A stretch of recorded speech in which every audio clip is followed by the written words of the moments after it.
Scorch Trials, Chapter 20. On this PDF, page 72. Thomas couldn't help it. His first instinct was to hope it was her, to call out to her, to hope that against all odds she was there, just a few hundred yards away, waiting for him. Teresa! Nothing. Teresa? Teresa! Nothing. The abscess left when she disappeared was still in his head, like an empty pool, but it could be her, might be her. Maybe something had happened to their ability to communicate. Once the girl had stepped out from behind the building, or more likely from inside the building, she just stood there. Despite being obscured completely by shadow, something about her stance made it obvious she was facing them, staring at them with arms folded.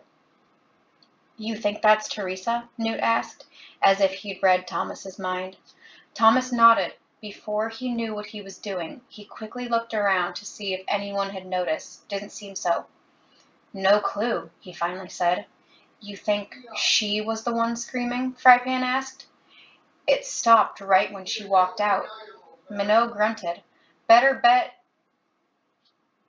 bet is she was the one torturing somebody. Probably killed her and put her out of her misery when she saw us coming." Then, for some reason, he clapped his hands once. "Okay, then, who wants to go meet this nice young lady?" How Minot could be so light-hearted at times like this just baffled Thomas. "I'll do it," he said, way too loudly. He didn't want to make it obvious that he hoped it was Teresa. "I was just kidding, Shuckface," Minot said. "Let's all go over there. She could have an army of psycho girl ninjas hiding in that shack of hers." "Psycho girl ninjas?" Newt repeated, his voice showing he was surprised, if not annoyed, by Minot's attitude. "Yeah, let's go." Minot started walking forward. Thomas acted on a sudden and unexpected instinct. "No!" He lowered his voice. "No, you guys stay here. I'll go talk to her. Maybe if it's a trap or something, we'd be idiots to all go over there and fall right into it." "And you're not an idiot for going by yourself?" Minot asked. "Well, we can't just walk on by without checking it out. I'll go. If something happens or gets suspicious, I'll call for help." Minot paused for a long moment. "All right, go. Our brave little Shank." He whacked Thomas on the back with an open palm, and it stung. This is bloody stupid," Newt interrupted, stepping forward. "I'll go with him." "No," Thomas snapped. "Just let me do this. Something tells me we need to be careful. If I cry like a baby, come save me." And before anyone could argue, he took off at a fast walk toward the girl and her building. He closed the distance quickly, his shoes crunched against the gritty dirt and rocks, breaking the silence. He sniffed the raw smells of the desert mixed with a distant scent of something burning, and as he stared at the silhouette of the girl next to the building, he suddenly knew for sure. Maybe it was the shape of her head or body. Maybe it was her stance, the way she held her folded arms crooked to one side, her hip jutting the other direction, but he knew. It was her. It was Teresa. When he reached a point just a few feet from her, right before the faint light would finally reveal her face, she turned around and went through the open door, disappearing inside the small building. It was a rectangle, a slightly tilted roof tenting in the middle, long ways.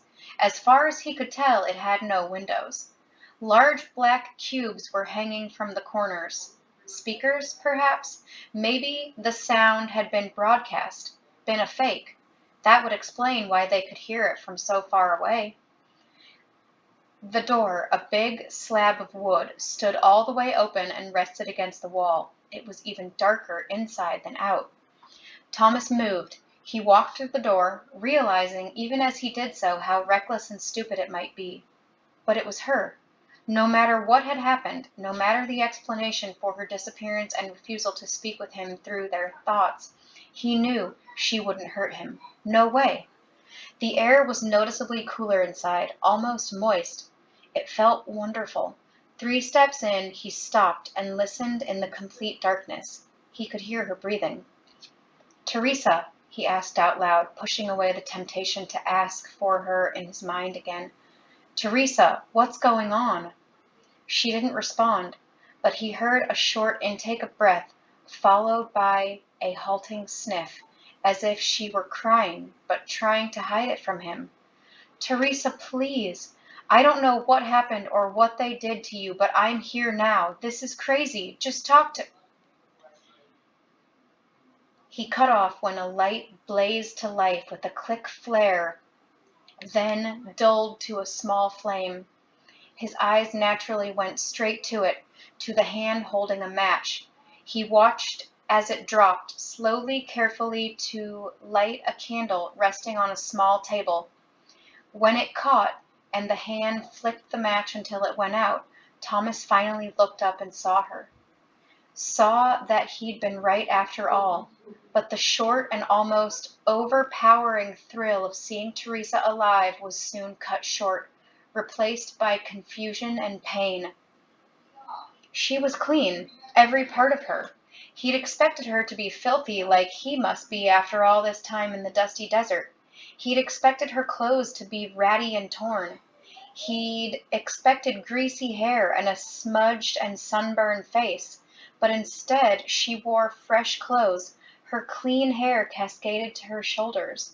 Nothing marred the pale skin of her face or arms. She was more beautiful than he'd ever seen her in the maze, than any memories he could pull from the murky goop of what he'd recovered after the changing. But her eyes sparkled with tears.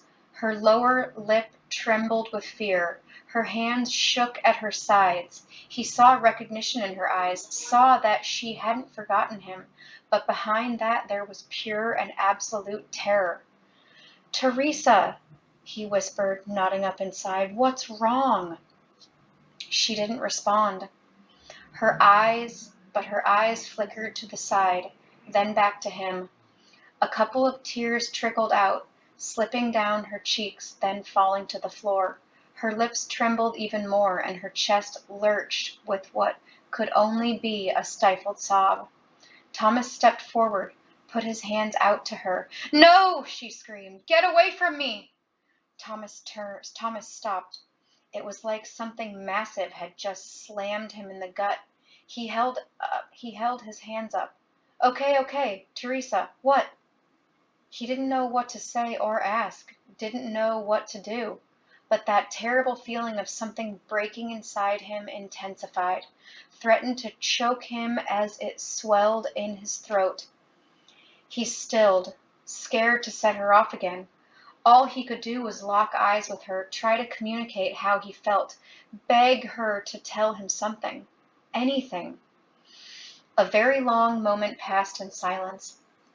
The way her body shook, the way she almost seemed to struggle against something unseen, it reminded him of how Gally had been acting right after they'd escaped from the glade and he'd entered the room with the woman in the white shirt, right before everything had gone crazy, right before he'd killed Chuck.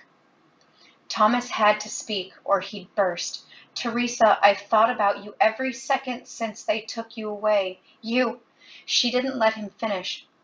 Rushing forward, she was in front of him in 2 long strides and reaching out, grabbing his shoulders and pulling herself close to him.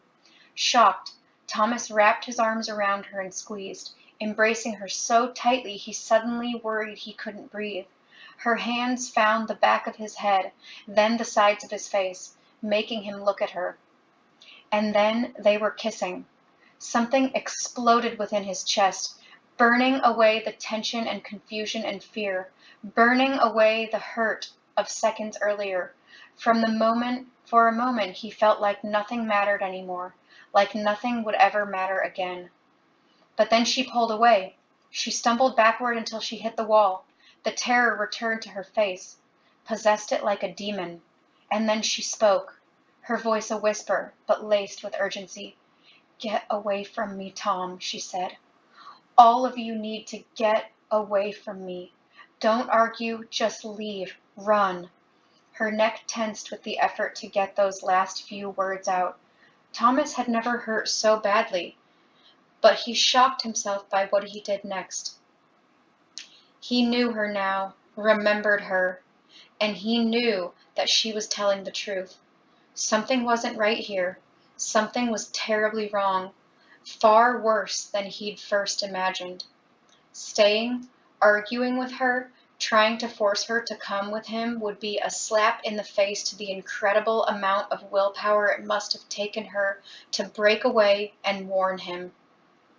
He had to do what she said. "Teresa," he said, "I'll find you." Tears now welling in his own eyes, he turned from her and ran from the building.